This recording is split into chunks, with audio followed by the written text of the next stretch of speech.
구약의 말씀입니다. 이스라엘 자손의 온 회중이 여호와의 명령대로 신 광야에서 떠나 그 노정대로 행하여 르비딤의 장막을 쳤으나 백성이 마실 물이 없는지라. 백성이 모세와 다투어 이르되 우리에게 물을 주어 마시게 하라. 모세가 그들에게 이르되 너희가 어찌하여 나와 다투느냐? 너희가 어찌하여 여호와를 시험하느냐? 거기서 백성이 목이 말라 물을 찾으매 그들이 모세에게 대하여 원망하여 이르되 당신이 어찌하여 우리를 애굽에서 인도해 내어서 우리와 우리 자녀와 우리 가축이 목말라 죽게 하느냐? 모세가 여호와께 부르짖어 이르되 내가 이 백성에게 어떻게 하리이까? 그들이 조금 있으면 내게 돌을 던지겠나이다. 여호와께서 모세에게 이르시되 백성 앞을 지나서 이스라엘 장로들을 데리고 나일강을 치던 네 지팡이를 손에 잡고 가라. 내가 호렙산에 있는 그 반석 위 거기서 네 앞에 서리니 너는 그 반석을 치라. 그것에서 물이 나오리니 백성이 마시리라. 모세가 이스라엘 장로들의 목전에서 그대로 행하리라. 그가 그곳 이름을 마사 또는 무리바라 불렀으니 이는 이스라엘 자손이 다투었음이요 또는 그들이 여호와의 시험하여 이르기를 여호와께서 우리 중에 계신가 안 계신가 하였음이더라. 서신의 말씀입니다. 그러므로 우리가 믿음으로 의롭다 하심을 받았으니 우리 주 예수 그리스도로 말미암아 하나님과 화평을 누리자. 또한 그로 말미암아 우리가 믿음으로 서 있는 이 은혜에 들어감을 얻었으며 하나님의 영광을 바라고 즐거워하느니라. 다만 이뿐 아니라 우리가 환난 중에도 즐거워하나니 이는 환난은 인내를, 인내는 연단을, 연단은 소망을 이루는 줄 알미로다. 소망이 우리를 부끄럽게 하지 아니함은 우리에게 주신 성령으로 말미암아 하나님의 사랑이 우리 마음에 부은 바 됨이니 우리가 아직 연약할 때에 기약대로 그리스도께서 경건하지 않은 자를 위하여 죽으셨도다.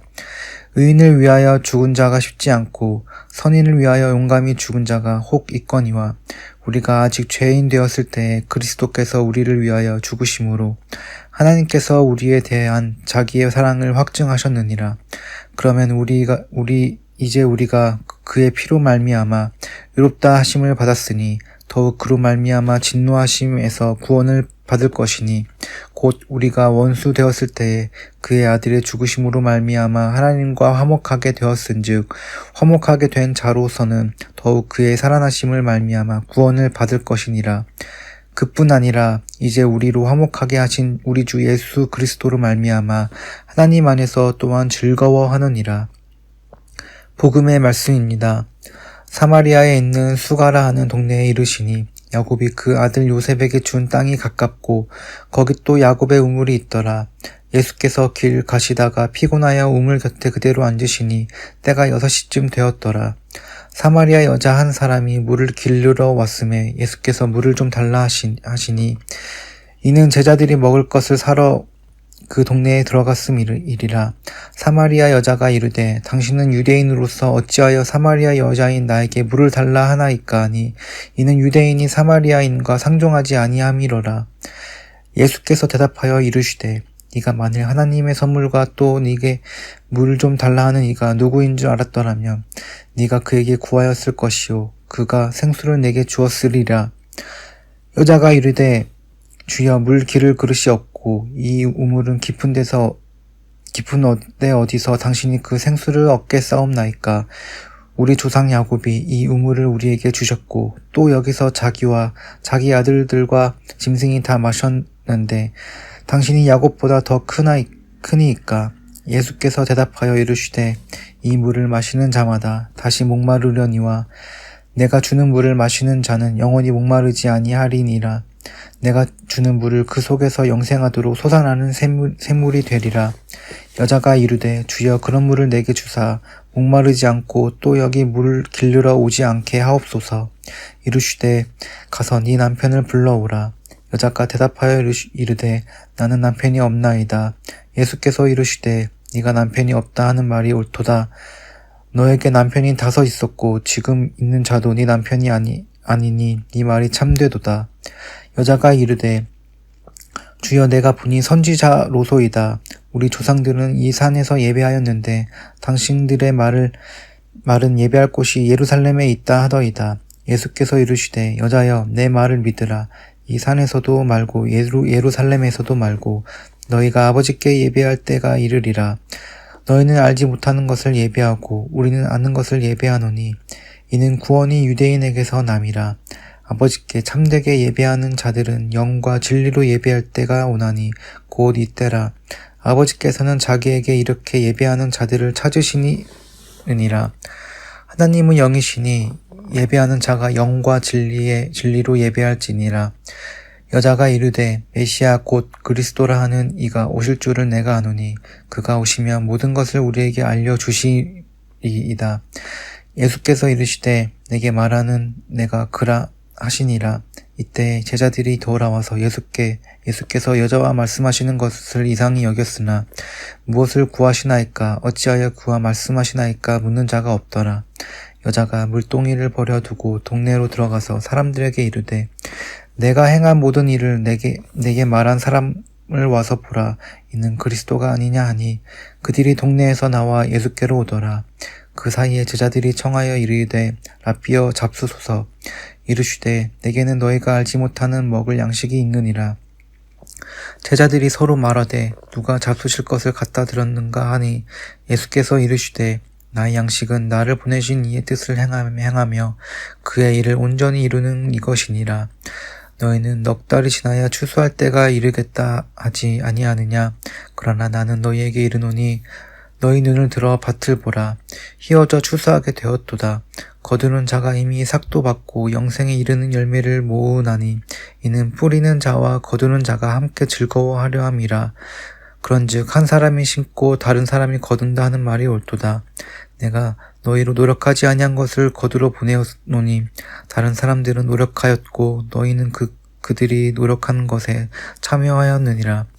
여자의 말이 내가 행한 모든 것을 그가 내게 말하였다 증언하므로 그 동네 중에 많은 사마리아인이 예수를 믿는지라. 사마리아인들이 예수께 와서 자기들과 함께 유하시기를 청하니 거기서 이틀을 유하심에 예수의 말씀으로 말미암아 믿는 자가 더욱 많아 그 여자에게 말하되 이제 우리가 믿는 것은 네 말로 인함이 아니니 이는 우리가 친히 듣고 그가 참으로 세상의 구주신 줄 알미라 하였더라. 다 함께 설교전 기도를 합니다. 말씀 앞에 하나 된 우리들은 하나님의 자녀로서 한 마음으로 하나님께 예배드리오니 말씀으로 여기에 임재하셔서 부끄러운 사연으로 가득한 우리의 마음을 정결하게 하여 주사 온전한 정신과 믿음으로 바른 말씀을 분별할 수 있게 해 주십시오. 예수 그리스도의 이름으로 기도드립니다. 아멘. 하나님 우리 아버지와 주 예수 그리스도께서 은총과 평화를 여러분에게 내려주시기를 빕니다.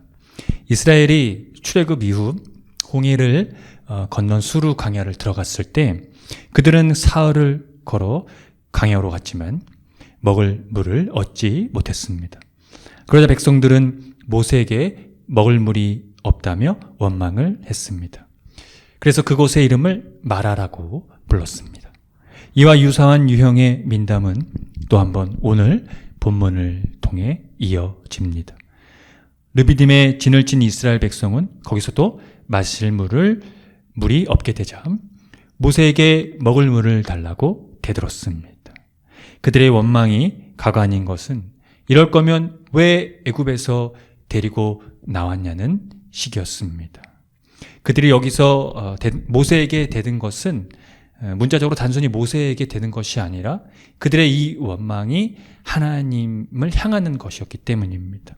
그래서 모세는 하나님께 구원을 청했고 그의 부르짖음에 대해 하나님은 은혜로운 도움을 약속하십니다.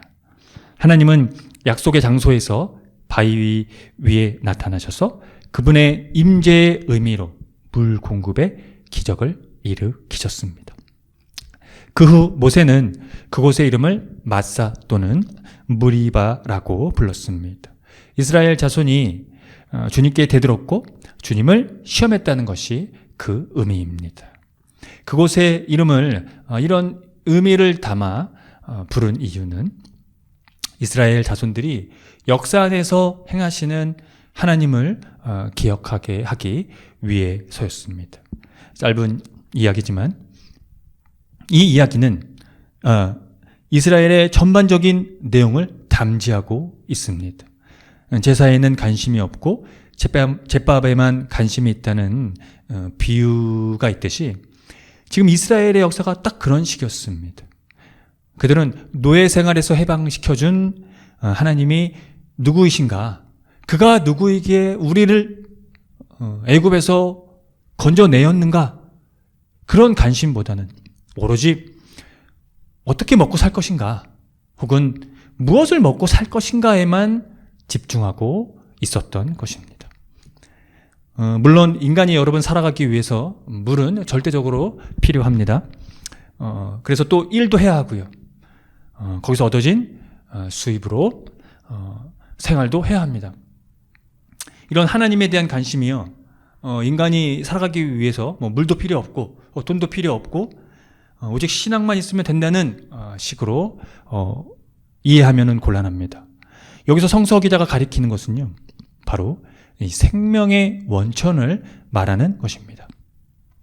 사람이 떡으로만 살 것이 아니요 하나님의 말씀으로 살 것이다 라는 말씀은 아무것도 하지 말고 먹지도 않고 하나님 말씀만 믿거나 들으면 된다는 것이 아닙니다.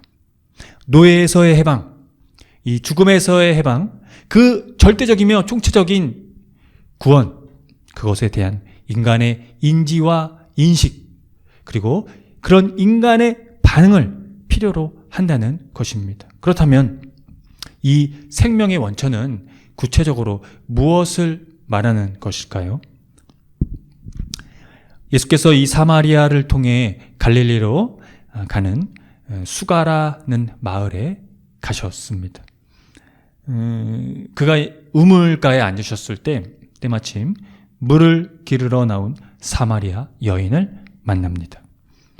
예수님은 이 여인에게 마실 물을 좀 달라고 요청을 하셨습니다. 그러자 여인이 예수님이 유대인인 것을 알아보고 의아해한 것이죠. 왜냐하면 유대인은 사마리아인을 상종하지 않았기 때문입니다.